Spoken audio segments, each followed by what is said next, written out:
Olá, bem-vindos de volta à aula de Sociologia.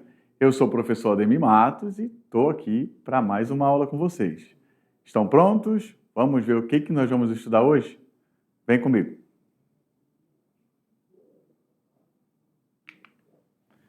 A aula de hoje, 15.1, já na unidade 2, nós vamos estudar as desigualdades sociais no Brasil, parte 1, certo? Então, a gente começa com a parte 1, conceituando a desigualdade social, né? Quais são as diferenças que nós temos dentro da nossa sociedade. Depois, nós partimos para a industrialização e a formação da sociedade brasileira, né? Como foi que aconteceu esse processo industrial, as máquinas, né? Quando foram chegando no Brasil, como isso foi se desenvolvendo e a formação da sociedade brasileira. Depois, a fome, né? Que é um tema muito importante, muito delicado, e o coronelismo, essas referências e tudo mais, e raça e classes, certo? Vamos para o próximo slide.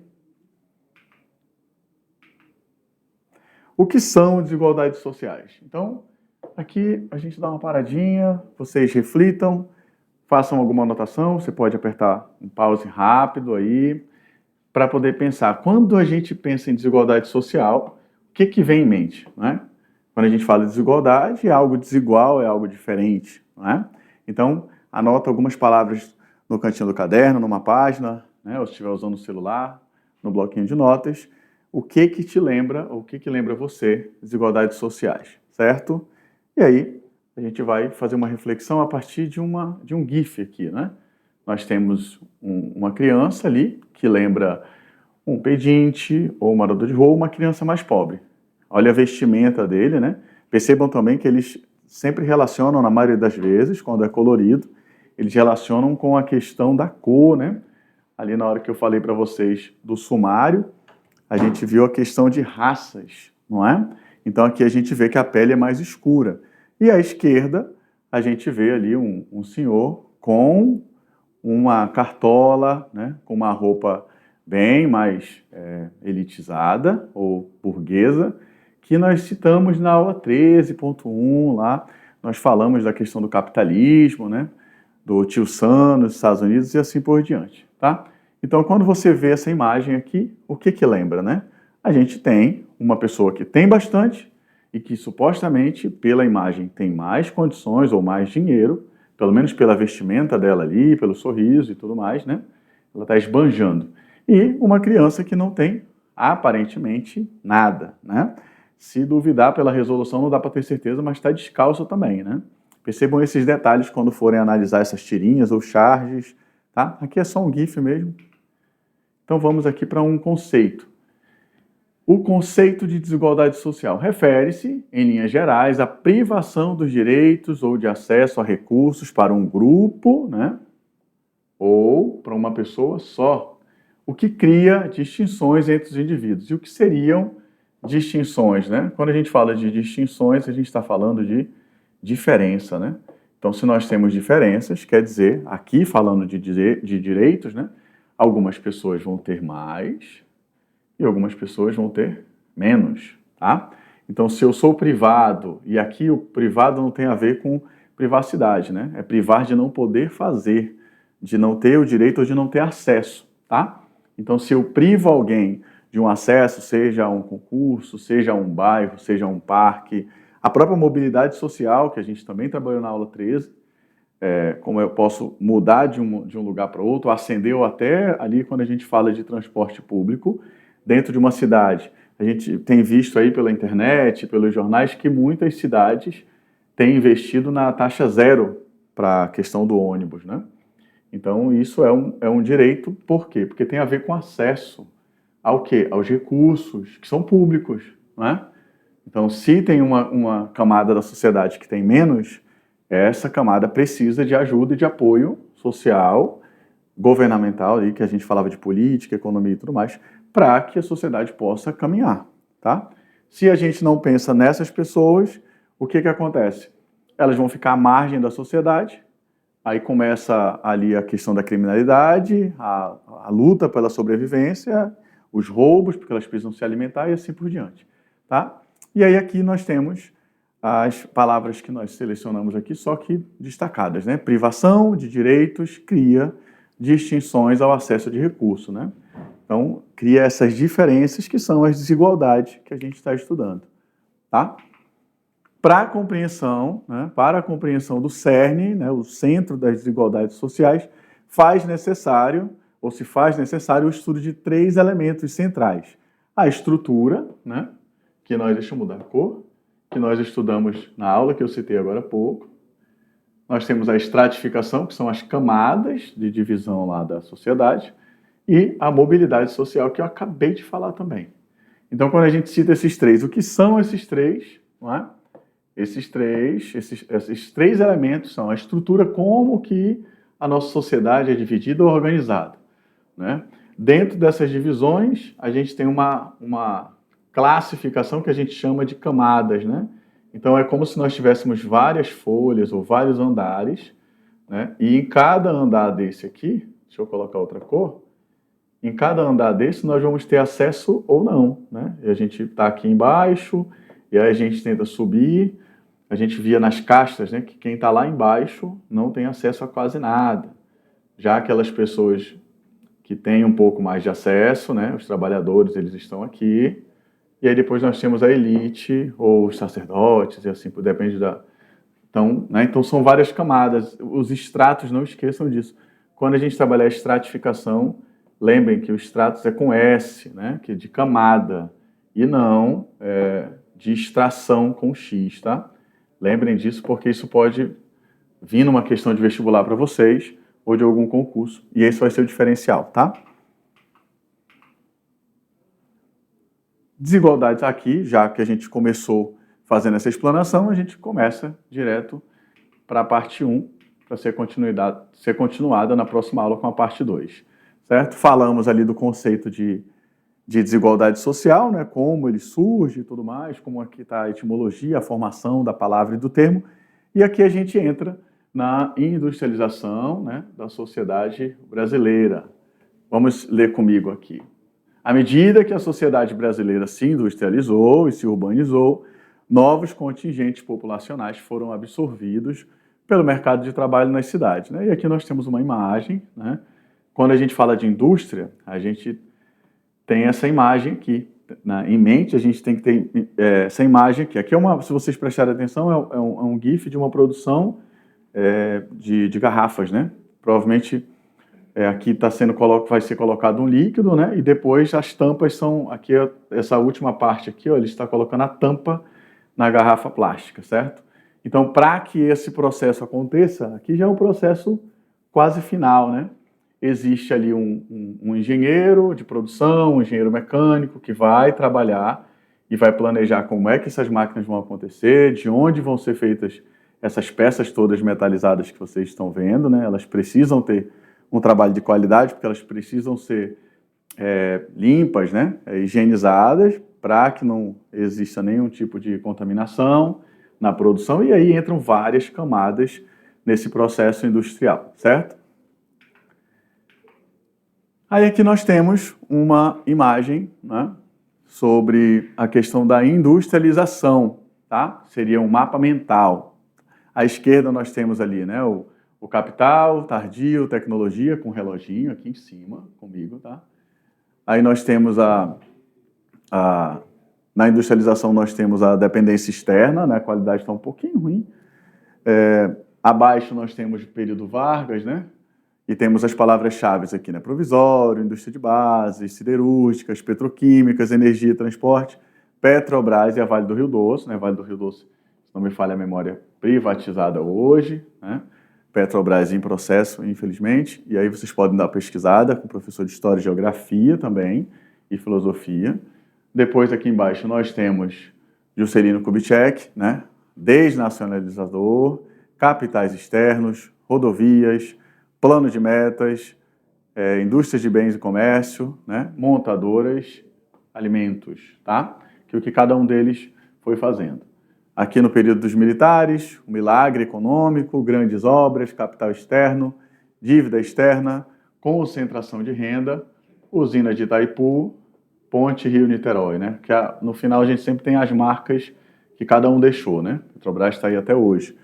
Nos anos 90, nós vamos ter o período Collor e FHC, né? Para quem não lembra, FHC Fernando Henrique Cardoso, que quando o ministro criou o Plano Real, neoliberalismo, privatizações, o Plano Real, que citei agora há pouco, telecomunicação, né?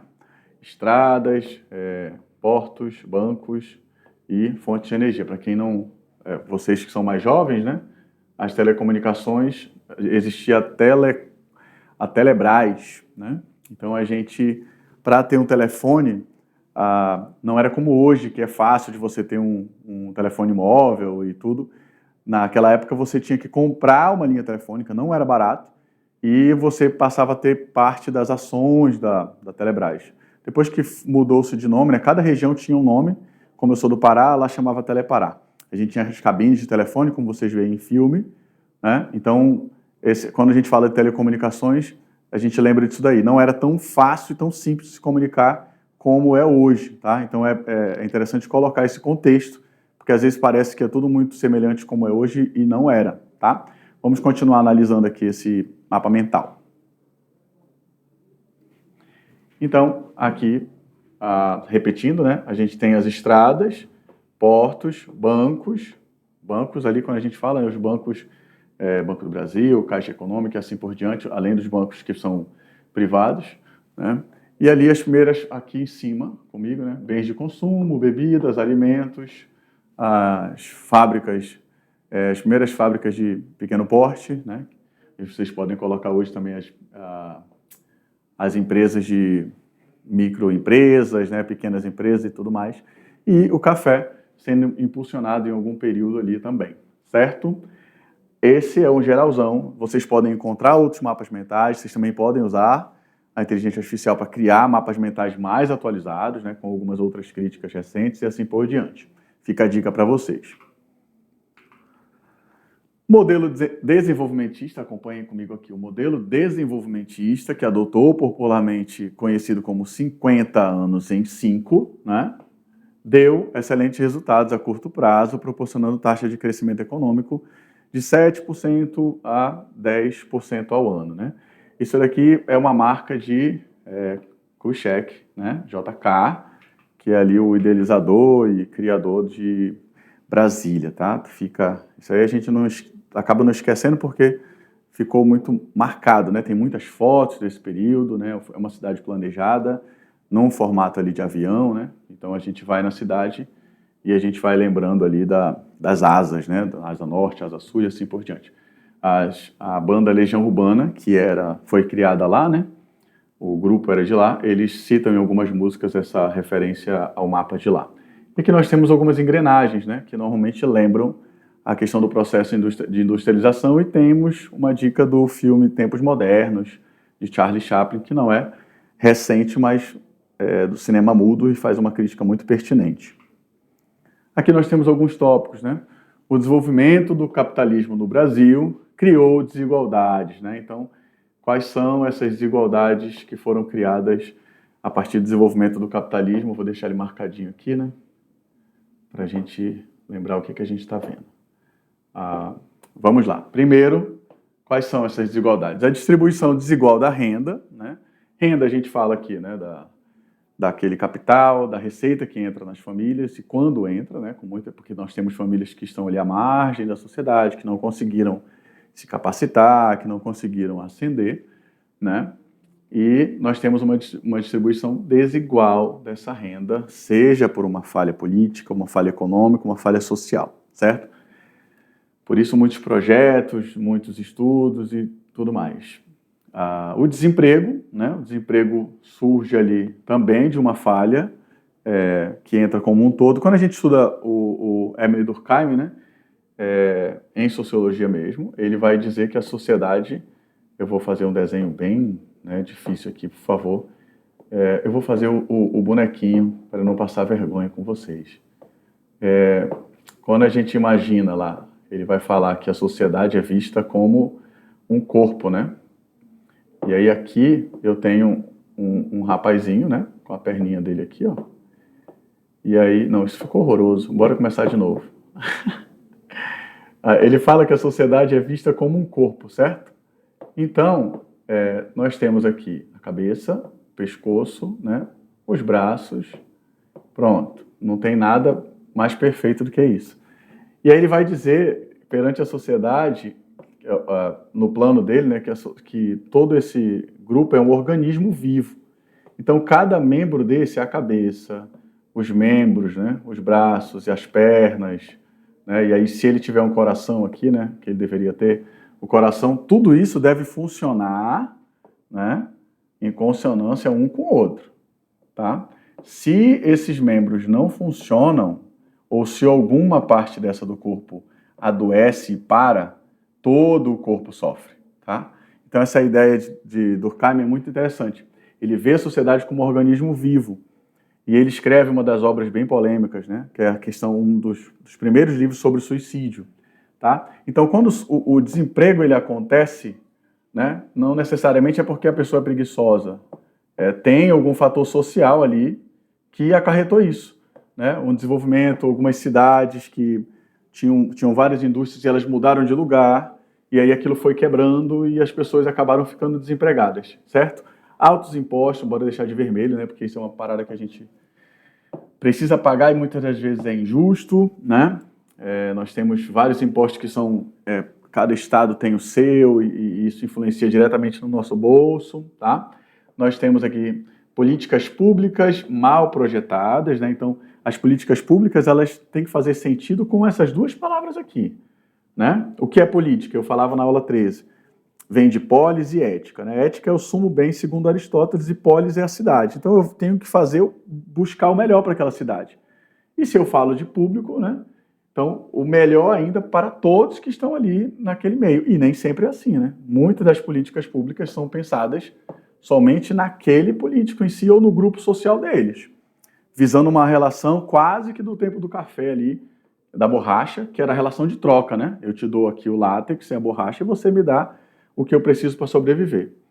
Subordinação do Brasil ao capital estrangeiro, né? Isso aí por muito tempo a gente viveu assim, dependendo do... Eu acredito que em geografia é o FMI, né? Que é o Fundo Monetário Internacional. Por muito tempo nós ficamos devendo esse povinho e apaguei tudo, mas a gente continua daqui. Hoje a gente não tem essa... Marcar rapidinho. Hoje a gente não tem essa subordinação tão forte como era no passado, porque a nossa moeda era muito desvalorizada, tá? O endividamento da população, né? Todo mundo está ali no SPC, no Serasa, hoje nós temos esses termos, tá? E se todo mundo está endividado, as pessoas não compram. Se elas não compram, os comércios não conseguem reabastecer, o estoque vai ficando parado, não circula, e aí a sociedade fica quebrada, né? Porque ela precisa ser um ciclo, né? O vendedor vem vender, eu compro, né? E esse ciclo vai se retornando. Ele vai manter a casa dele, eu mantenho a minha e assim por diante, tá? E por fim, a pobreza, né? Pobreza, miséria em determinadas regiões, né? Surge aqui a pobreza e a miséria, né? Então a miséria é aquilo que eu falava quando eu citava na aula passada, eu citava a questão da pirâmide, né? Eu vou apagar tudo e vou citar aqui de novo a pirâmide que nós falávamos na aula 13, das castas, né? Então, se nós temos a pirâmide onde temos a classe A, a classe B e a classe C, existem algumas sociedades que estão aqui, ó, na miséria. Elas não têm nem R$1 para o café. Na verdade, a gente não compra uma xícara de café por R$1, né? Dependendo do lugar, a gente consegue ali num posto, algum lugar a gente consegue tomar um pingadinho, porque o pessoal pode até dar para quem não tem condições. Mas existem pessoas que estão aqui, ó, abaixo da linha da pobreza, tá? E são essas pessoas, essa situação que a gente tenta erradicar de um modo geral, com projetos sociais, e aí entra a ONU, entra o Unicef quando tem a ver com as crianças, e assim por diante, tá? Aqui nós temos um dado, né? Deixa eu só mudar a cor. Em 2023... mais de 7,5 milhões de brasileiros viviam com menos de R$150 por mês, né, no país, de acordo com o relatório divulgado pelo Observatório Brasileiro das Desigualdades, né? E aí a fome, que nós citávamos lá atrás, ainda atinge cerca de 8,7, quase 9 milhões de brasileiros, segundo o IBGE. Tá? Essa é uma das coisas que a gente não consegue enganar, né? A fome. Se você tem fome, você não consegue estudar, você não consegue trabalhar, você não consegue produzir, e aí você só adoece. Tudo bem? Vamos aqui com outro dado, outra estatística. O Brasil tem a segunda maior concentração de renda do mundo, diz um relatório da ONU, né? Aqui é a publicação da matéria, tá? O Brasil está aqui, ó, com 28,3%, aí vem o Chile com 23%, arredondando, tá? A Turquia com 23% também, o Líbano, Emirados Árabes, Iraque, Índia, Colômbia, Estados Unidos e Rússia. Então, percebam que a questão da concentração de renda, ó, não necessariamente nós temos países que às vezes estão ali representando os filmes e tudo mais, nem sempre eles estão no topo em tudo, tá? Tem muitos dados ali que, se você for analisar para ter uma qualidade de vida ou coisa parecida, não é como nos filmes, tá? Reflitam sobre isso. Aqui a desigualdade é maior, né? Vamos ler aqui comigo. A desigualdade é maior nas regiões Nordeste e no Norte, né? Isso aqui gera um preconceito danado, né? Porque aí quem mora na região aqui do Sudeste, muitas das vezes, eles vão dizer, né, que a nossa região Norte e o Nordeste são as partes que acabam sendo a ferida do Brasil. E não é bem assim, porque todos têm a sua parcela de trabalho, todos contribuem ali para o que a gente precisa, tá? Isso aí é puro preconceito, xenofobia, assim por diante. Aí, leiam comigo a relação entre o rendimento do 1% mais rico da população sobre os 50% mais pobres, né? Aí nós temos aqui, com essa cor mais escura, 2022, e com o azul mais claro, 2023. No Brasil, a desigualdade se manteve em 31, né? Entre 2022 e 2023, tá? Então, aqui, quando ele fala 31, é o dado, tá? Percebam aqui, ó. A gente está subindo essa barra, tá? Essa daqui. E aí ela vai de 1, né, até 100 ali. Então, nós temos a região Nordeste. Percebam que aqui tem um mapa, para quem ainda não está craque em geografia. Nós temos aqui, ó, em 2022, a desigualdade, ó, estava lá em cima. Em 2023, baixou, tá? Aqui na região Norte, onde nós estamos, né? Aqui, ó, nossa bolotinha bem aqui embaixo. 35, baixou um pouquinho para cá, tá bom? E esse pouquinho, quando eu falo, a gente teria que pegar esse dado aqui no site deles e pontuar para saber exatamente o que equivale cada um desses pontos que eles colocam aí, tá? Aqui o Sudeste, né? A região que comenta muitas das vezes que a gente, né, tem esse problema, ó, permaneceu. Eles nem pioraram e nem cresceram, ou seja, não teve um investimento para mudar isso, ou talvez tenha tido, não foi suficiente, não conseguiram. O Sul aumentou, né? O Sul teve um problema lá atrás, porque com a saída dos mais médicos, né, muitas pessoas ficaram sem acesso, porque tem regiões remotas que os médicos não querem ir, né? Eles querem ficar numa região onde seja melhor para eles. E aí a gente via muita matéria sobre isso, né? E aí isso aumenta, claro, né? Porque as pessoas também precisam de tratamento e assim, não tem dinheiro. Se elas são pobres, não tem. Então, vocês viram aqui, ó, nesse dado aqui, ó. Se eu vivo com R$ 150, como é que eu vou pagar médico? Eu vou ter que depender do SUS, né? E o SUS é o gargalo do país. Não é, né? A gente tem projetos na Inglaterra, que foi o que serviu de inspiração para a gente. Aqui nós vamos ter outros dados, né? Nós temos o mercado de trabalho e a distribuição de renda, aqui em cima, né, à esquerda, tá? Aí os cargos gerenciais em 2021, né, ocupados por brancos, aqui desse lado, 69%, e ocupados por pretos ou pardos, 29%. Também falamos lá na aula 13 sobre essa questão das diferenças, né, das cores, né, ou da raça, ou das minorias. Negro, indígena, mulher, né? São aqueles que mais sofrem, e a gente vai ver aqui agora essa diferença em dados, né? Então, ó, é praticamente a metade. Se a gente arredonda 29 para 30 e 69 para 70, né? 30, 30, 60. É mais da metade, tá? Mais que o dobro, tá bom? Então, não é brincadeira quando a gente fala sobre a desigualdade, que as mulheres acabam tendo muito mais dificuldade para ascender do que os homens. E, dependendo da cor, ou da raça, ou da cor da pele, influencia. Pessoas abaixo da linha da pobreza, lembrem lá da pirâmide que eu fiz e marquei de vermelho embaixo da pirâmide, né? Quem está abaixo da linha da pobreza. Então aqui, ó, como é que eles calculam isso? As pessoas que... deixa eu apagar isso porque não dá para ver, né? Eles não têm nem 1,9 dólar por dia. E aí vocês façam a conversão do dólar, vai dar pelo menos uns 10 reais ali, né? E aqui, ó, pessoa branca, 5%, e aqui, ó, 5 dólares e 50 centavos, né? Que você multiplica ali, vai dar mais de 20 reais.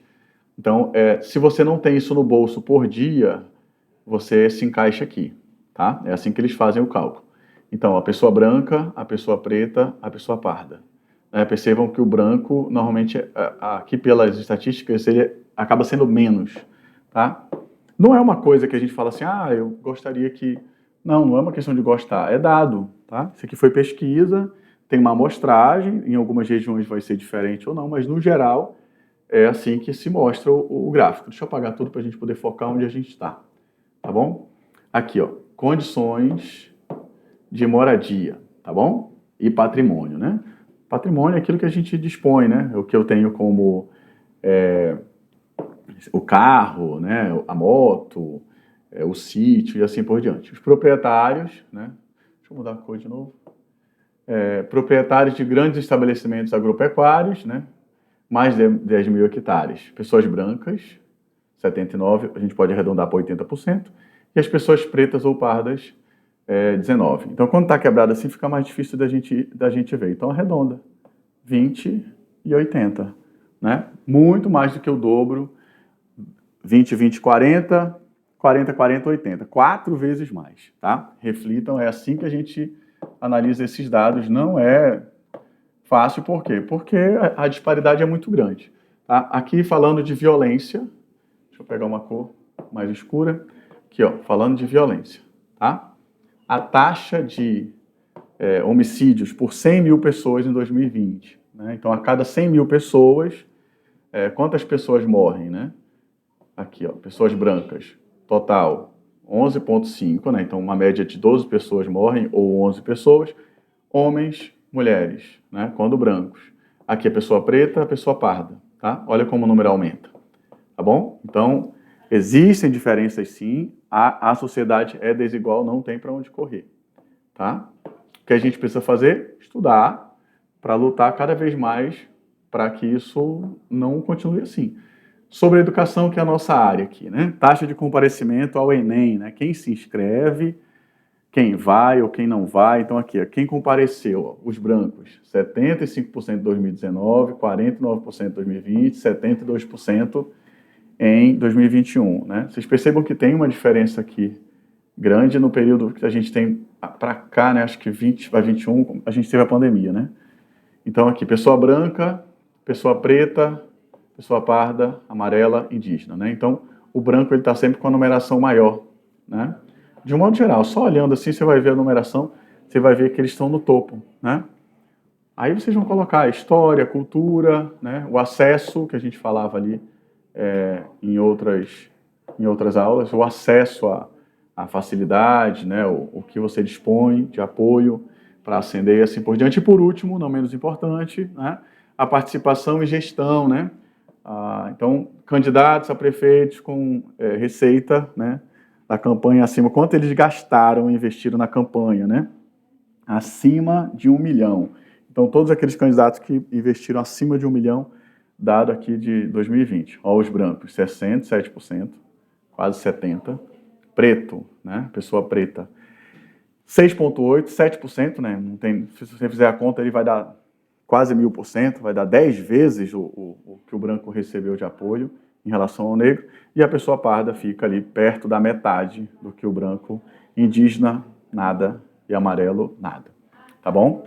Que seria ali bem, quando a gente fala, não tem desigualdade, não tem diferença. Tá aqui, são dados. São dados de quem? De IBGE, né? Diretoria de Pesquisas, Coordenação de População e Indicadores Sociais. Dá para pesquisar aqui, e fica a dica para procurar novos mapas, novos números, pegar esse dado aqui, joga na IA, pergunta o que está atualizado, o que pode ser feito, né? Bora para frente, tá? A fome e o coronelismo, né? Como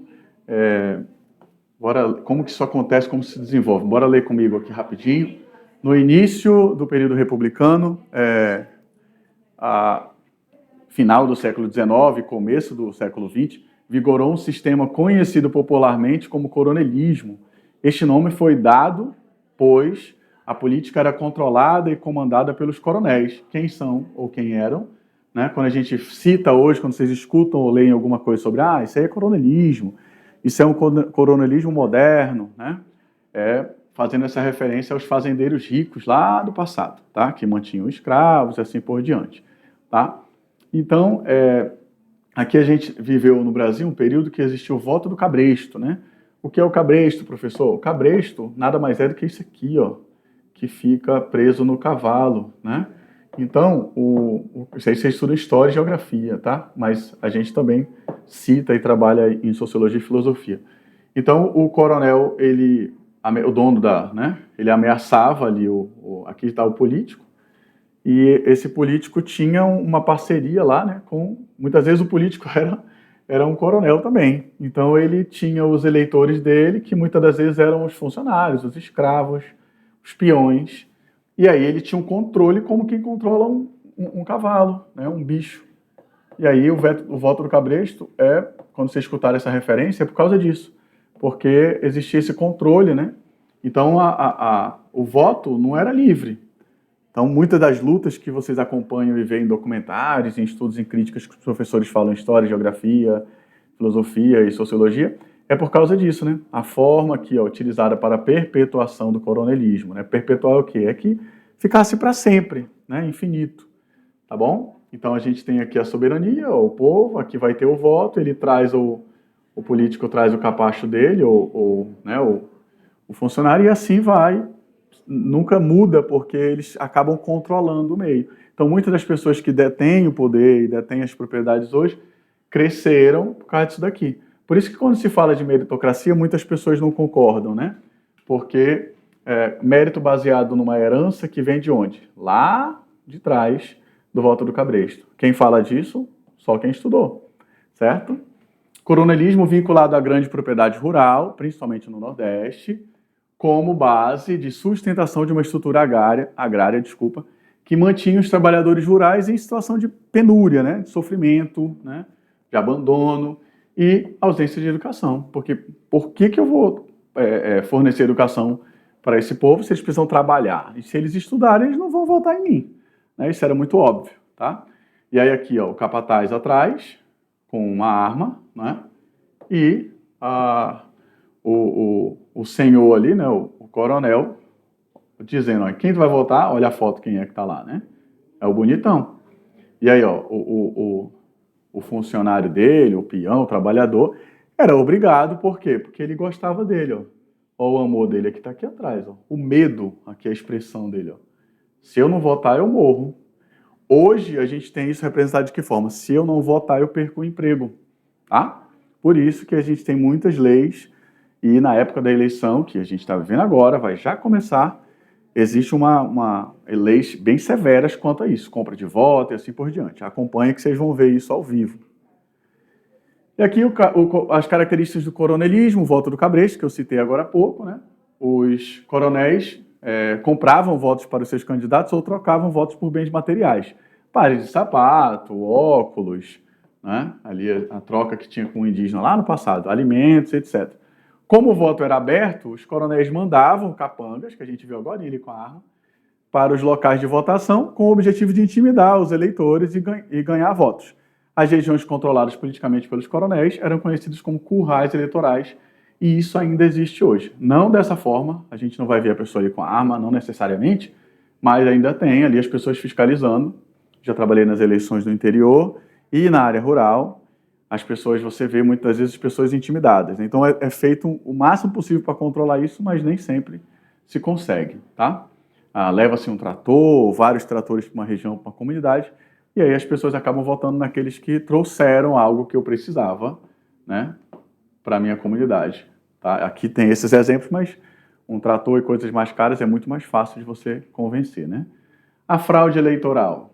Os coronéis costumam alterar votos, sumir com urnas e até mesmo patrocinavam a prática do voto fantasma. Este último consistia em quê? Na falsificação de documentos para que pessoas pudessem votar várias vezes ou até mesmo utilizar nome de falecidos nas votações, né? O que acontece hoje, a gente tem vários dados, a gente tem o título de eleitor para que isso aqui não aconteça, uma verificação com documento com foto, assinatura, vários dados para poder fazer esse registro e evitar que isso aconteça, tá? A política do café com leite, no começo do século XX, os estados de São Paulo e Minas Gerais eram os mais ricos da nação, né? Os políticos desses estados faziam acordos para perpetuar-se no poder central. Muitos presidentes da República, neste período, foram paulistas e mineiros, tá? Aqui, a política do café com leite tem essa referência, né, dessas duas regiões. A política dos governadores, os governadores dos estados e o presidente da República faziam acordos políticos na base da troca de favores, que eu citei agora há pouco lá, né, para governarem de forma tranquila, né, sem ninguém interferir e assim por diante. Governadores não faziam oposição ao governo central e ganhavam em troca deste apoio liberação de verbas. E isso também acontece hoje, infelizmente, tá? Com a Revolução de 1930 e a chegada de Getúlio Vargas à presidência da República, o coronelismo perdeu força, né, e deixou de existir em várias regiões do Brasil. Apesar disso, algumas práticas do coronelismo, como, por exemplo, a compra de votos, né, fraudes eleitorais, continuou existindo por muito tempo em algumas regiões. E ainda existe, tá? Aqui nós temos uma foto com Getúlio Vargas, para quem não lembra do rosto dele, é esse daqui, tá? Raça e classes, por fim, a desagregação do regime escravocrata e senhorial operou-se no Brasil, sem que cercasse a destituição dos antigos agentes de trabalho, escravo de assistência e garantias que os protegessem na transição para o sistema de trabalho livre. Então, a gente libertou, né, ali os escravos, mas não teve uma assistência, né, nenhuma garantia para que eles pudessem ter o seu trabalho livre. Então, assim, eles foram, entre aspas, soltos e tá, e agora? O que nós vamos fazer? Né? E aí ficou ali estigmatizado, né, com a raça, com a cor, né, com as minorias que nós citamos ali, e assim por diante. E aí, as classes sociais, o conceito de classe social passou a ganhar destaque, né, na sociologia, ainda no seu período clássico, no século XIX, período em que a sociologia foi criada, né? Eu sempre falo que a sociologia, ela está aqui, a gente olha a linha do tempo, né? O zero aqui do marco de Cristo, antes de Cristo, depois de Cristo. A filosofia, ela vem desde, né, antes de Cristo. A sociologia, ela começa bem depois, ela é um pedaço, né?